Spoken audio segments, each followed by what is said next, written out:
बच्चे अपने घर में कैद होकर अपनी सारी क्रिएटिविटी खत्म कर दें, हमारे बच्चों की प्रतिभा का सम्मान किया जाएगा।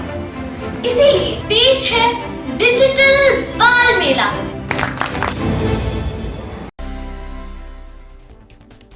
और चलिए इस बुलेटिन में सबसे पहले बात कृषि कानूनों की। तो केंद्र से पारित नए कृषि कानूनों के खिलाफ राज्य सरकार ने राजस्थान विधानसभा में कृषि विधेयक पारित कराए थे, लेकिन राज्यपाल ने विधानसभा से पारित कृषि विधेयकों को मंजूरी नहीं दी। ना ही राज्यपाल कलराज मिश्र ने तीनों विधेयक मंजूरी के लिए राष्ट्रपति के पास भेजे हैं।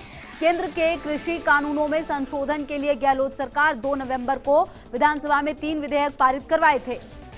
तो राज्य सरकार ने 2 नवंबर को पारित कराए थे विधेयक। केंद्र के कृषि कानूनों में संशोधन के लिए लाए गए विधेयक, विधानसभा से पारित कृषि विधेयकों को नहीं मिली मंजूरी। राज्यपाल कलराज मिश्र ने नहीं दी मंजूरी।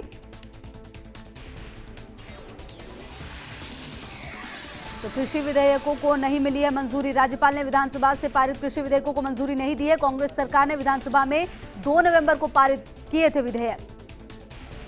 राज्यपाल ने मंजूरी के लिए राष्ट्रपति को नहीं भेजे तीनों विधेयक।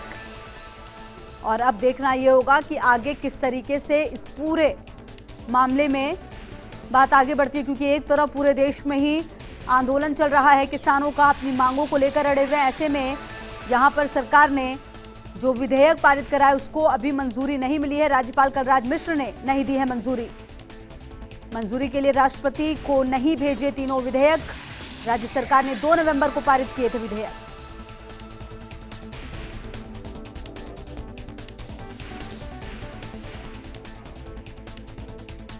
तो राज्यपाल कलराज मिश्र से नहीं दी गई है मंजूरी, नहीं दी है मंजूरी। और अब देखना ये कि इस पूरे मामले में आगे किस तरीके से जो बातचीत है वो आगे बढ़ेगी, क्योंकि अब देखना यह भी कि राज्य सरकार क्या करती है इस पूरे मामले में। क्या विकल्प रह जाते हैं राज्य सरकार के पास, क्योंकि विकल्प के तहत ही जो विधेयक है वो लाए गए थे। लेकिन अब फिलहाल जो विधेयक पारित किए गए वो अब राष्ट्रपति को नहीं भेजे गए हैं, राज्यपाल ने मंजूरी के लिए नहीं भेजे हैं। केंद्र के कृषि कानूनों में संशोधन के लिए लाए गए हैं विधेयक। राज्यपाल ने विधानसभा से पारित कृषि विधेयकों को नहीं दी मंजूरी।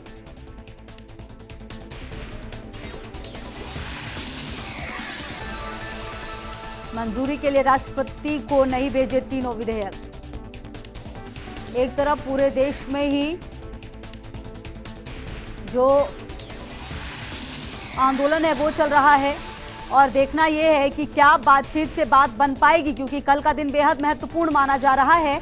कल 3 दिसंबर और कल का जो तारीख है वो मुकर्रर की गई है बातचीत के लिए। हालांकि बातचीत का दिन कल भी था, लेकिन बातचीत से कुछ रास्ता निकला नहीं। दोनों ही पक्ष अपनी अपनी मांग पर अड़े रहे। ऐसे में कल का दिन बेहद महत्वपूर्ण, लेकिन इन सब के बीच जो महत्वपूर्ण खबर वो ये भी कि राज्यपाल कलराज मिश्र ने नहीं दी है मंजूरी के लिए राष्ट्रपति को नहीं भेजे तीनों विधेयक। राज्य सरकार ने 2 नवंबर को पारित किए थे विधेयक। केंद्र के कृषि कानूनों में संशोधन के लिए लाए थे विधेयक। और कहीं ना कहीं जो ये विधेयक लाए गए उसके बाद उम्मीद ये थी कि शायद राहत की बात जैसा कि सरकार यहां पर कर रही थी, लेकिन फिलहाल इस पर मामले में रुकावट, क्योंकि राज्यपाल ने मंजूरी नहीं दी है। राज्यपाल ने मंजूरी के लिए राष्ट्रपति को नहीं भेजे तीनों विधेयक। केंद्र के कृषि कानूनों में संशोधन के लिए लाए गए हैं विधेयक। राज्यपाल कलराज मिश्र ने नहीं दी मंजूरी।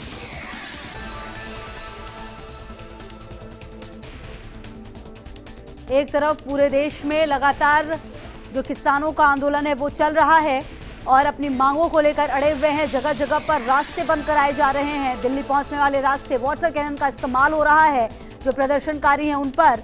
और दूसरी तरफ खबर ये भी कि अब अगर बात पर्टिकुलरली यहाँ की जाए तो जो विधेयक लाए गए थे, जो पारित किए गए थे 2 नवंबर को विधेयक केंद्र के कृषि कानूनों में संशोधन के लिए, उसको राज्यपाल ने मंजूरी नहीं दी है। कांग्रेस सरकार ने विधानसभा में 2 नवंबर को पारित किए थे विधेयक।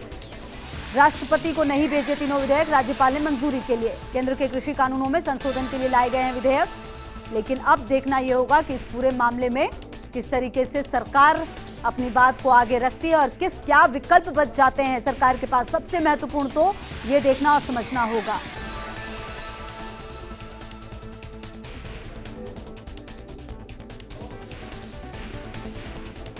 तो नए कृषि कानून के खिलाफ लगातार किसानों का आंदोलन 7वें दिन भी लगातार जारी है। बातचीत का दौर कल चला, लेकिन कुछ बात बन नहीं पाई। और दूसरी तरफ कल का दिन भी बेहद महत्वपूर्ण माना जा रहा है और कोशिश ये की जाएगी कि बातचीत के जरिए ही जो हल है वो निकल जाए, क्योंकि बातचीत से बड़े बड़े मुद्दे लोकतंत्र में हमेशा से सुलझते आए हैं और कोशिश यही होगी कल के लिए। लेकिन उससे पहले अब खबर ये कि अगर बात राजस्थान की जाए तो यहाँ पर जिस तरीके से जो कृषि कानून है उसके खिलाफ विधेयक लाए गए उसको मंजूरी नहीं दी गई है। राज्यपाल ने मंजूरी नहीं दी। कांग्रेस सरकार ने विधानसभा में 2 नवंबर को पारित किए थे विधेयक। केंद्र के कृषि कानूनों में संशोधन के लिए विधेयक लाए गए। विधानसभा से पारित कृषि विधेयकों को नहीं मिली मंजूरी। और अब देखना ये कि आगे किस तरीके से सरकार के पास विकल्प बचता है, सरकार किस तरीके की रणनीति आगे के लिए अपनाती है। हालांकि इन सब के बीच जो महत्वपूर्ण है वो ये कि केंद्र के कृषि कानूनों में संशोधन के लिए जो विधेयक लाए गए उसको आगे नहीं भेजा है राज्यपाल ने। और हमारे ब्यूरो चीफ योगेश शर्मा ज्यादा जानकारी के लिए इसी खबर पर हमारे साथ। योगेश जी, एक तरफ पूरे देश में जो आंदोलन है किसानों का वो कल का दिन बेहद महत्वपूर्ण माना जा रहा है, लेकिन दूसरी तरफ राज्य सरकार ने जो 2 विधेयक लाए उसको अब राज्यपाल राष्ट्रपति के पास नहीं भेजेंगे। क्या मायने हैं इसके? सरकार के पास आगे के लिए विकल्प क्या है?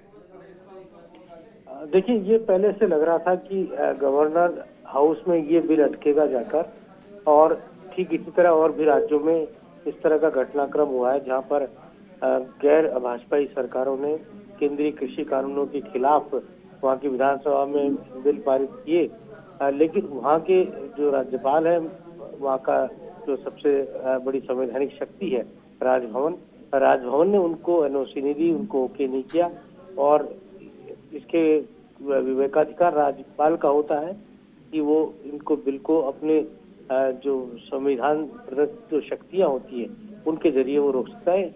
और इसके पीछे राजनीतिक कारण भी अपनी जगह पर है, लेकिन क्योंकि महामहिम ने जो रोका है, इसको लेकर पहले से ही कांग्रेस के लीडर शंका जता चुके थे और गवर्नर से उन्हें मांग भी रखी थी कि वो निष्पक्ष तौर पर किसान हित के मद्देनजर इस बिल को देखे।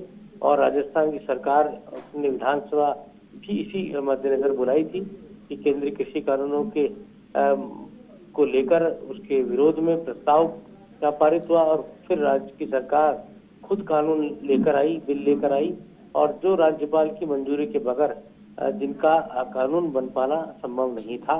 और अब राजभवन में वो कानून वो बिल अटक गए हैं। तो कुल मिलाकर ये कहा जा सकता है कि इस पूरे घटनाक्रम के मद्देनजर जो पहले से कांग्रेस को जो उन शंकाएं थी वो सिद्ध हुई है, वो सत्य हुई है, और राजभवन ने बिल को ओके नहीं किया। अब जो केंद्र के खिलाफ जो राजस्थान की सरकार के जो कानून थे उनको राजभवन की हरी झंडी नहीं मिल पाई। जी बिल्कुल। और योगेश जी, कहीं ना कहीं अब देखना ये भी कि दोनों तरफ से विकल्प क्या बच जाते हैं और उम्मीद क्या आने वाले समय में फिर की जा सकती है।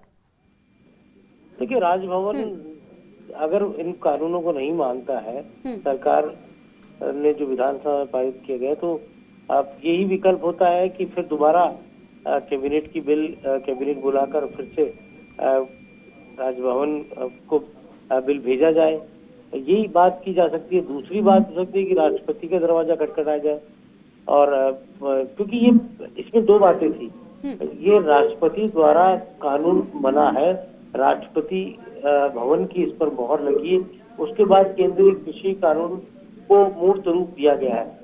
राजभवन राज्यपाल राष्ट्रपति के बनाए कानूनों को ओवर क्रॉस नहीं कर सकता है। इस तरह की संविधान में जो है परंपराएं हैं। अब उन परंपराओं से अलग हटना राजभवन के लिए भी मुनासिब नहीं था, और ये संदेश दिया जाना भी ठीक नहीं होता। तो यही कारण है कि जो कानून सम्मत जो बिल राष्ट्रपति से यहाँ मंजूरी जिसको मिली है, राष्ट्रपति की मोहर जिस पर लगी है, उसके खिलाफ कोई कानून अगर राज्य सरकार लाती है और उस पर राजभवन अपनी मोहर लगाता है, तो ये अपने आप में संवैधानिक शक्तियों का टकराव होता।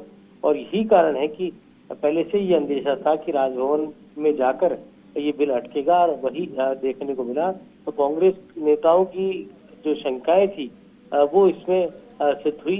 ये जरूर है कि कांग्रेस पार्टी किसानों के इस पूरे मुद्दे को लेकर ये संदेश देने में कामयाब हुई राजस्थान में कि वो उन्होंने विधानसभा आहूत की, विधानसभा में बिल लेकर आए, केंद्र के कृषि कानूनों का विरोध किया, जिसको लेकर अब बड़ा आंदोलन दिल्ली बॉर्डर और पंजाब हरियाणा बॉर्डर पर चल रहा है। और उसके विरोध में राजस्थान की सरकार ने ठीक उसी तरह का मॉडल अपनाया गया जो गैर भाजपाई सरकारों में अन्य राज्यों में अपनाया गया, चाहे वो पंजाब में जिस तरह का मॉडल अपनाया गया था, पंजाब की तर्ज पर ही राजस्थान की गहलोत सरकार भी केंद्रीय कृषि कानूनों के खिलाफ बिल प्रस्ताव लेकर राजस्थान की विधानसभा में लेकर आई थी। और जैसे पंजाब का जो बिल है वो वहां के राजभवन में अटका, ठीक वैसे ही राजस्थान की सरकार का भी जो बिल है वो राजभवन ने उसको हरी झंडी नहीं दी है। जी बिल्कुल। और कहीं ना कहीं योगेश जी अब ये भी देखना होगा कि एक तरफ जहां पर ये तमाम बातें सामने हैं, उसके बाद अब यहाँ के किसानों का रुख भी क्योंकि बहुत सही लग नहीं रहा, आने वाले समय में अब यहाँ के किसान भी किस तरह का कदम उठाएंगे वो भी देखना बेहद महत्वपूर्ण। बहुत बहुत शुक्रिया आपका इन तमाम जानकारियों के लिए और हमारे साथ जुड़ने की।